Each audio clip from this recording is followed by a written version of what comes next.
हमारा जो बच गया था केमिस्ट्री में ऊष्मा शोषी और ऊष्मा क्षेपीय अभिक्रिया, इसको हम लोग देखेंगे आज। और विकृति गंधिता और संचालन देखना, बाकी ये चैप्टर खत्म हो जाएगा। इसके बाद हम एक बताएंगे समीकरण बैलेंस करने का तरीका, इसमें हल्का सा बताएंगे, बाकी बाद में देखते हैं। देखिए ऊष्मा शोषी अभिक्रिया में क्या है। ऊष्मा शोषी अभिक्रिया का मतलब कि ऐसी अभिक्रिया हो जहाँ पर अभिक्रिया होने के साथ साथ वो ऊष्मा ले। जैसे अगर हम नाइट्रोजन और ऑक्सीजन को मिलाते हैं तो नाइट्रिक ऑक्साइड बनता है, तो ये क्या करता है, ये ऊष्मा लेता है। ठीक है, ये जो ऊष्मा शोषी रिएक्टिव होती है ऊष्मा लेता है। लेकिन अगर हम वहीं पर जब मीथेन को जलाते हैं, किसी भी नेचुरल गैस जब जलती है तो उसमें से ऊर्जा मिलती है हमारी। तो यहाँ पर क्या होगा, ऊष्मा क्षेपीय अभिक्रिया का एग्जाम्पल है कि मेथेन को अगर हम जलाएंगे ऑक्सीजन के साथ में करेंगे तो हमारा CO2 जल और ऊष्मा देता है। ठीक है, इसमें हीट भी निकलती है, यहाँ पर हीट भी मिलती है। लेकिन इसमें क्या होता है, ऊष्मा शोषी, शोषी का मतलब सोखने वाला और क्षेपी का मतलब देने वाला। तो ऊष्मा शोषी अभिक्रिया में NO में हम ऊष्मा देंगे और ऊष्मा क्षेपी अभिक्रिया में क्या करेगी, खुद ऊष्मा देगी, हीट देगी। तो ये दोनों हो गए। अब उसके बाद आता है संक्षारण। पूरीकरण, संक्षारण क्या होता है कि जैसे हम किसी धातु को जब हम खुले वातावरण में रख देते हैं, मतलब कि कोई आयरन हो गया, मान लीजिए एक एग्जाम्पल हम ले लेते हैं लोहा। अगर हम लोहे को ले लें, लोहे को अगर हम जब छत पे रखते हैं तो क्या होता है कि धीरे धीरे वो लोहा ना जंग खाने लगता है, उसके ऊपर एक लाल सी परत जम जाती है और जो लोहे के ऊपर की परत होती है वो छोटे छोटे चूर्ण में जो है टूटने लगते हैं। ठीक है, इस प्रक्रिया को हम बोलते हैं संक्षारण बोलते हैं, उसको जंग लगना बोलते हैं और साइंटिफिक लैंग्वेज में उसको हम क्या बोलते हैं, संक्षारण बोलते हैं। तो यानी कि धातुओं का खुले वातावरण में, नमी युक्त वातावरण में आर्द्रता और अम्लीयता आदि से संपर्क में आकर के धीरे धीरे नष्ट होना, उनका क्या कहलाता है, संक्षारण कहलाता है। होता क्या है, इसमें जो धातुएं होती हैं वो ऑक्सीजन से क्रिया करके अपना ऑक्साइड बना देती है। जैसे जो आयरन है, आयरन, ठीक है, आयरन क्या करता है, अब ऑक्सीजन से क्रिया करके क्या बनाता है, आयरन का ऑक्साइड बना लेता है खुद का। ठीक है, आयरन का ऑक्साइड, ठीक है, Fe2O3। जब ये जो लोहा है, जो आयरन है, ये जब ऑक्सीजन के साथ में क्रिया करके आयरन ऑक्साइड बनाता है तो इसके ऊपर एक लाल सी परत चढ़ जाती है और इसके ऊपर की परत धीरे धीरे चूर्ण बन के क्या होती है, नष्ट होती रहती है। इस प्रक्रिया को हम बोलते हैं संक्षारण। ऐसे ही अगर हम चांदी को ले लें, चांदी, ठीक है, चांदी को जब हम ज्यादा दिन तक पहने रहे ना तो पहने क्या पड़ जाता है, काला पड़ जाता है। काला क्यों पड़ता है, क्योंकि वो चांदी धातु है, ऑक्सीजन से क्रिया करके खुद का ऑक्साइड बना लेता है धीरे धीरे और उसके ऊपर एक काली सी क्या हो जाती है, परत चढ़ जाती है। इन्हीं चीजों को संक्षारण बोला जाता है। ऐसे ही तांबा, तांबा अपने ऊपर कौन सा रंग बनाता है, ये जो बनाता है ना, हरे कलर का रंग बना लेता है अपने ऊपर, हरा। और चांदी कौन सा कलर होता है, काला। कभी कभी पूछा जाता है कि कोई तत्व X है, कोई तत्व X है, यदि हम इसको वायु में रखते हैं तो उसके ऊपर एक काली सी परत जम जाती है, तो उस परत को, काली परत जमने का क्या रीजन है, क्यों, क्योंकि वो तो ऐसा संक्षारण कराते हो रहा है, वायु में उपस्थित आर्द्रता, नमी, अम्लीयता से क्रिया करके चांदी अपने ऊपर क्या कर रहा है, एक काला परत जमा रहा है। अब बात आती है कि इसको रोकते कैसे हैं। तो जाहिर सी बात है, संक्षारण को रोकने का एक ही तरीका है। संक्षारण का मतलब जंग लगना अगर हमको अपने घरों में रोकना होता है तो हम क्या करते हैं, पेंट करते हैं। संक्षारण रोकने के लिए पहला उपाय क्या है, हमको पेंट करना। वस्तुओं को हम क्या करेंगे, पेंट करेंगे, पेंट करना। ठीक है, ग्रीस लगाना, कभी कभी ग्रीस भी लगा देते हैं। और दूसरा जो एक सबसे अच्छा एग्जाम्पल है उसको हम बोलते हैं यसद लेपन। यसद लेपन, यसद लेपन का मतलब क्या होता है, इसको हम गैल्वेनाइजेशन बोलते हैं। यसद लेपन का मतलब कि जिंक का लेपन किया जाता है इसमें। मतलब ये है कि जैसे मान लीजिए जो हमारे कढ़ाई आते हैं ना, इस समय के जो नई कढ़ाइयाँ या जो पैन फ्राई आ रहा है उसमें नीचे क्या होती है, एक काली परत होती है, उसके जो पेंदी होती है उसमें काली परत चढ़ी होती है। जो काली परत होती है वो जिंक की यसद लेपन किया जाता है ताकि जंग से बचे हैं। ठीक है, तो यसद लेपन उसे कहते हैं। जिंक की परत को किसी धातु के ऊपर चढ़ाना क्या कहलाता है, यसद लेपन कहलाता है। जस्ताकरण भी इसको बोलते हैं। तो ये भी एक प्रक्रिया है संक्षारण से बचाने के लिए। पेंट करेंगे, ग्रीस लगा देंगे। ठीक है, किसी भी तरीके से हमको वायु और अम्लीयता, इन सब चीजों से बचा करके उसको रखना है ताकि उन पे ऑक्साइड न बने। अब अगला जो आता है हमारा एक टर्म आता है, वो आता है विकृत गंधिता। देखिए विकृत गंधिता क्या है? विकृत गंधिता में क्या है? विकृत का मतलब क्या होता है? खराब, और गंधिता का मतलब गंध। मैंने कहा कि जब भी कोई चीज ऑक्सीजन से पाएगी तो ऑक्सीजन के साथ में क्या करेगी? क्रिया करेगी। अब वो चाहे धातु हो या तेल हो या वसा हो, ठीक है। तो क्या होता है, तेल अथवा वसा युक्त जो पदार्थ होते हैं जब ऑक्सीजन में आते हैं तो उनका क्या होता है? ऑक्सीकरण होता है। ऑक्सीकरण का मतलब क्या है? ऑक्सीजन के साथ में क्रिया कर लेना।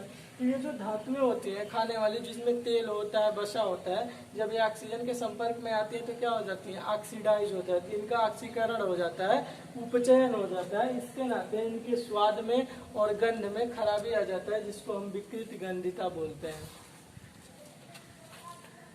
ठीक है। अब इसको रोकने के उपाय में अगर हम देखें तो पहला उपाय जो हमारा होता है ये होता है कि कोई भी हम प्रतिऑक्सीकारक मिला देते हैं। प्रतिऑक्सीकारक मिलाते हैं,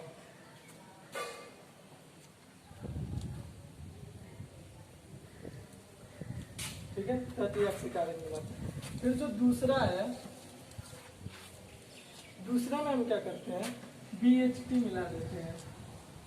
BHT का मतलब होता है ब्यूटिलीकृत हाइड्रॉक्सी टॉलुइल। इसको भी मिला करके जो खाने वाली वस्तु है उनका ऑक्सीकरण रोका जाता है।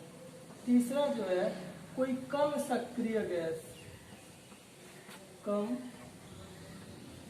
सक्रिय गैस, कम सक्रिय गैस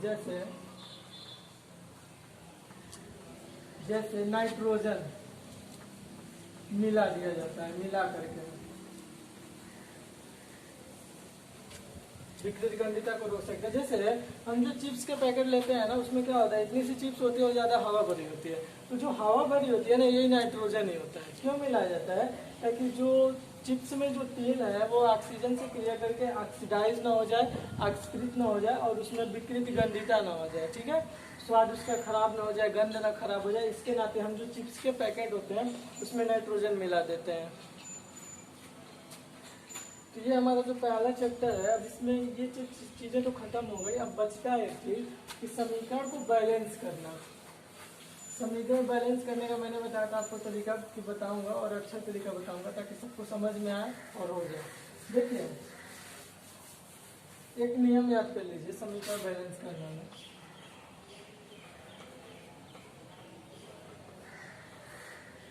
समीकरण संतुलित करना,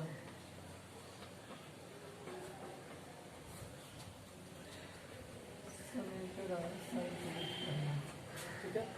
समीकरण संतुलित करने के लिए आप एक टर्म याद कर लो हमेशा। पहले नंबर पे ना आपको देखना है धातु, दूसरे नंबर पर आपको देखना है अधातु, ठीक है। और अगर तीसरे नंबर पे हम क्या बैलेंस करेंगे? ऑक्सीजन,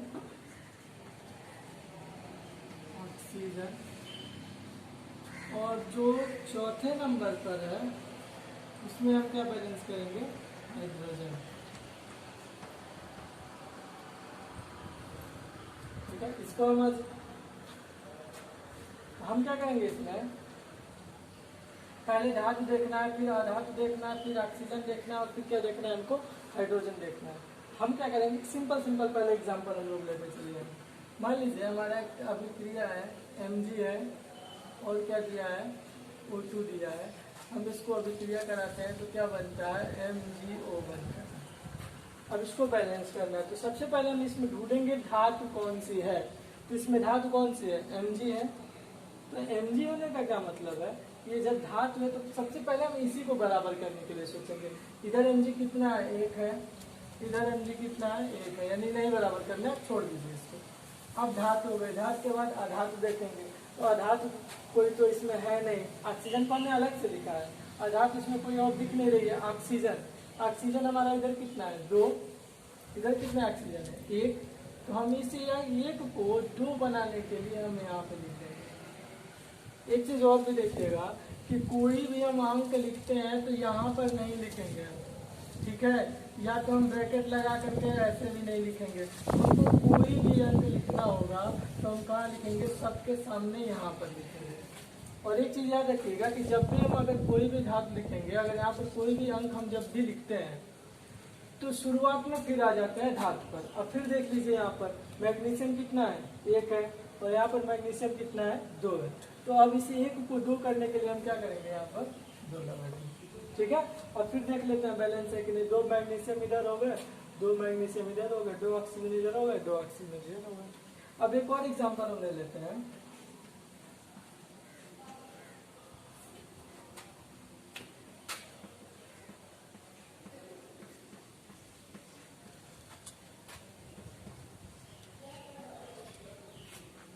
मान लीजिए एग्जाम्पल है, ठीक है, यहाँ पर हमको सब बैलेंस करना है कि सबसे पहले मैंने आपसे बताया कि हम धातु देखेंगे, फिर क्या देखेंगे, अधातु, फिर ऑक्सीजन और फिर से हाइड्रोजन।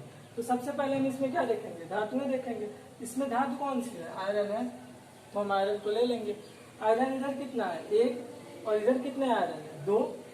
तो आप ये बताइए, इधर हमको अगर आयरन 2 करने हो तो हम इस 2 को क्या करेंगे, इसमें मल्टीप्लाई करेंगे यहाँ पर। और मैंने आपसे कहा जब भी हम कोई अंक लिखेंगे सबके सामने लिखेंगे, यहाँ पर नहीं लिखेंगे। अब देखिए इधर कितने हो गए, 2 आयरन हो गए। अब आयरन धातु हो गई, अब इसमें हम अधातु देखेंगे। अधातु इसमें कौन सी है, सल्फर। तो इधर सल्फर कितने हैं, 2। एक चीज और भी ध्यान दीजिएगा कि ये वाला जो हम अंक लिखते हैं बड़ा वाला, ये सबके साथ में होता है, Fe के साथ में, सल्फर के साथ में, O के साथ में।